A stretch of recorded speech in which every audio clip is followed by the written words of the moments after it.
దీర్ఘకాలిక అనారోగ్యంతో బాధపడుతున్న కర్ణాటక ప్రణాళిక గణాంక శాఖ మంత్రి డి సుధాకర్ ఈ తెల్లవారుజామున కన్నుమూశారు. ఆయన వయసు 66 ఏళ్లు. గత 2 నెలలుగా ఊపిరితిత్తుల ఇన్ఫెక్షన్తో బాధపడుతున్న ఆయన బెంగళూరులోని కృష్ణా ఇన్స్టిట్యూట్ ఆఫ్ మెడికల్ సైన్సెస్లో చికిత్స పొందుతున్నారు. ఈ తెల్లవారుజామున 3 గంటల 15 నిమిషాలకు ఆయన తుది శ్వాస విడిచినట్లు ఆసుపత్రి వైద్యులు ప్రకటన విడుదల చేశారు. సుధాకర్ సీనియర్ కాంగ్రెస్ నాయకుల్లో ఒకరు.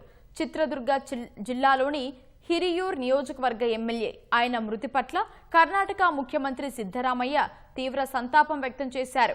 సుధాకర్ ప్రజాసేవ పట్ల ఎంతో శ్రద్ధ, నిబద్ధత ఉన్న వ్యక్తి అని వెల్లడించారు.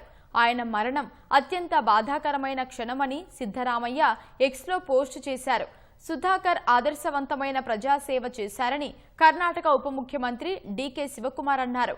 సుధాకర్ ఆత్మకు భగవంతుడు శాంతిని ప్రసాదించాలని ప్రార్థిస్తున్నట్లు తెలిపారు.